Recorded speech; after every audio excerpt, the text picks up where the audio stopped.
Excuse me, you're in the way. Please move. Alright then, what's my name? Kane. I'm a sophomore in college, just wrapped up my general education courses. Majoring in economics and gearing up for specialized subjects next year. Job hunting looms. And I'm weighing grad school too. My parents are supportive, giving me the freedom to choose my path, thanks to our solid financial footing. Dad's success in business means we've never struggled financially, and I'm truly grateful for that. Once I land a job, I'm eager to repay their generosity. But despite outward appearances, I've got my own challenges. It's about my brother and his wife. Rick, my older brother by 10 years, and I have never really clicked. Despite what others say about opposite gender siblings with a significant age gap not being close, Rick and I have always conversed plenty. Yet closeness eludes us. Hey Kane, could you run out and grab some comics for me and pick up a notebook for studying? Use your own allowance, of course. Oh, and grab a drink too. I've been running these errands for him for years.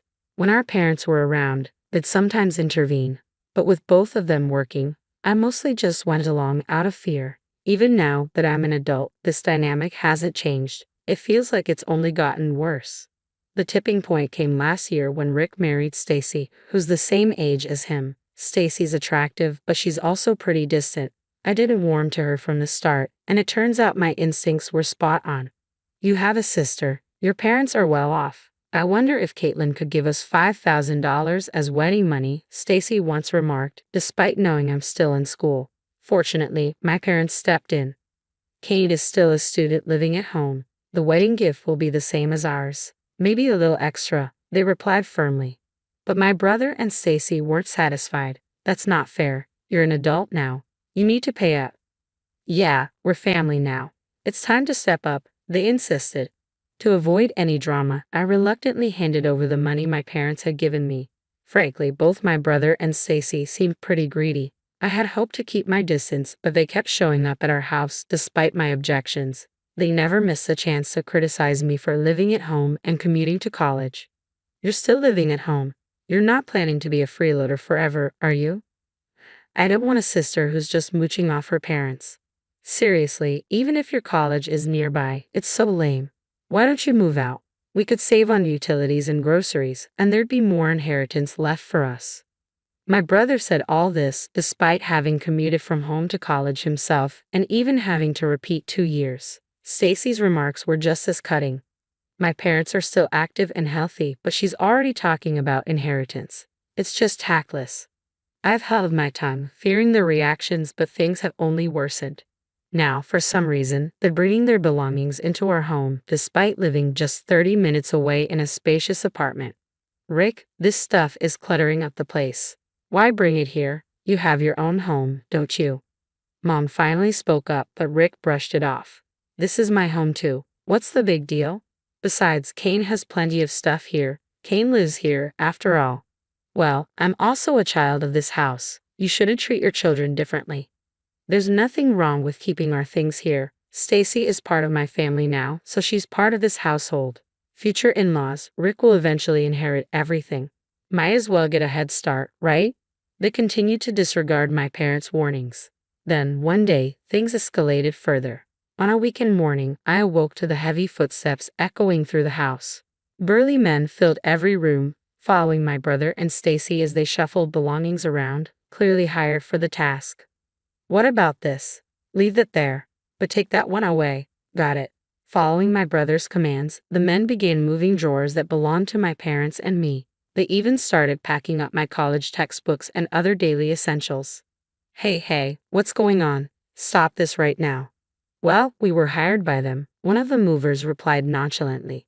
No matter how much I protested, they paid no heed. Even my direct complaints were met with puzzled looks directed towards my brother and Stacy. Apparently, they had been hired for a handsome sum.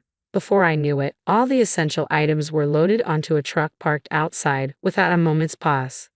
Oh, Kane, leave your money. We'll put it to good use. And please take those 2 old folks with you. You can keep your wallet, at least. They'll think we're heartless. We've rented a weekly apartment for you to stay with Mom and Dad. 2 weeks' rent is already covered. Go there for now. Your belongings will be delivered there soon. What? You can't. But before I could utter another word, They escorted me and my parents out into the yard. I stood there, stunned, gazing back at the house where I had slept just moments before. Reality hit me hard. I couldn't afford to freeze in shock. I'm an adult now, not just a child needing protection from my parents. I guess I'll have to take a break from college. I'll find a part-time job to get by for now. I wonder what happened to my bank book and SIL. It would have been nice if my brother had set aside some basic funds for me, but I can't dwell on it all day. The only thing to do is head to the weekly apartment they mentioned. It's okay, Dad, Mom. I'm not a kid anymore, I assured them, turning to see their stunned expressions, undoubtedly feeling betrayed by my brother. It fell to me to lift their spirits.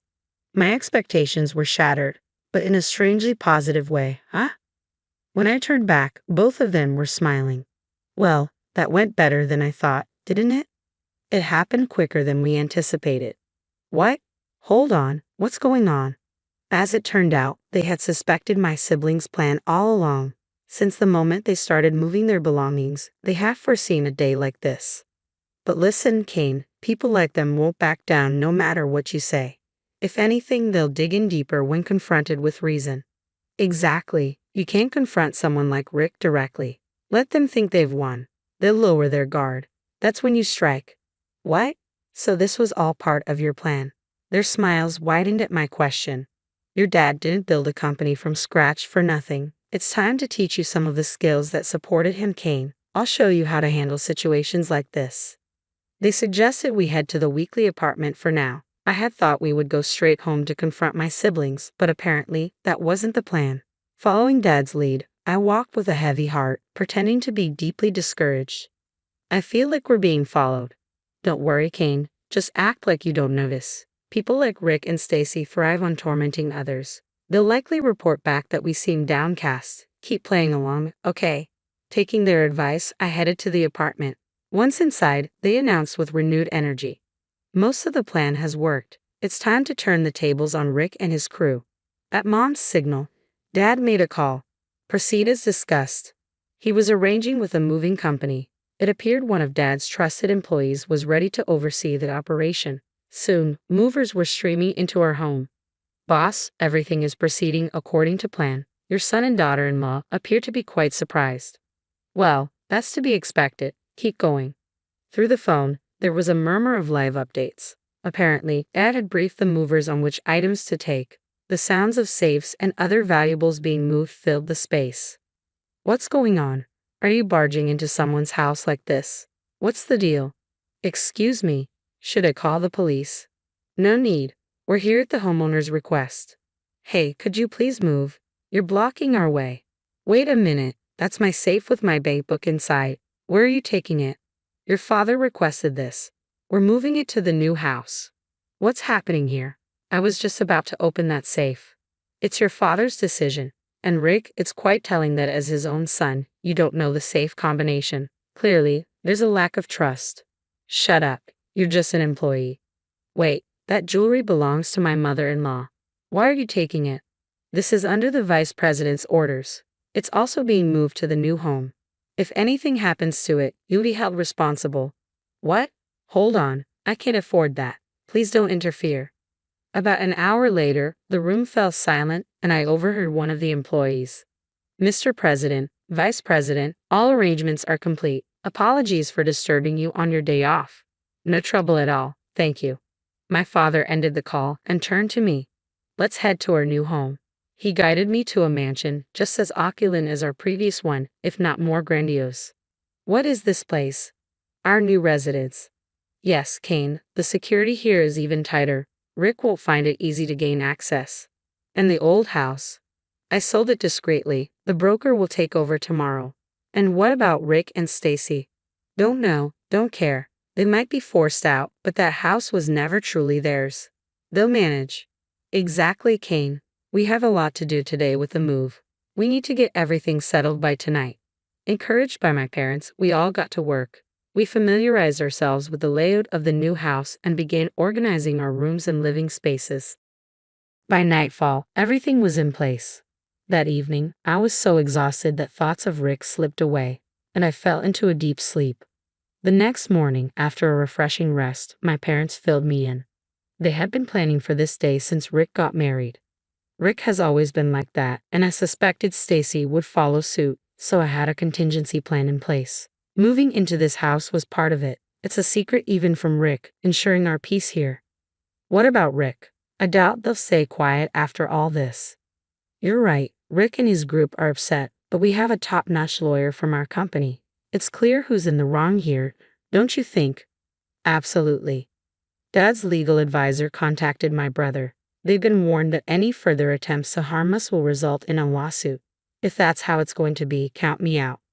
Upon hearing this, my brother abandoned his plans to seize our old home. They were left empty-handed, but that wasn't the end of it. Turns out my brother couldn't find a job after college. He was only working at Dad's company out of sympathy. There's no place for someone like you here. You're not my son anymore. Consider yourself fired. Following this incident, my brother, who lacks skills to begin with, appears to be struggling to secure new employment. Stacy, who valued money above all else, was furious. Rick, you're worthless without money? I want a divorce. She said that, and they divorced. But Stacy didn't escape consequences either. Dad spoke to Stacy's employer about the situation.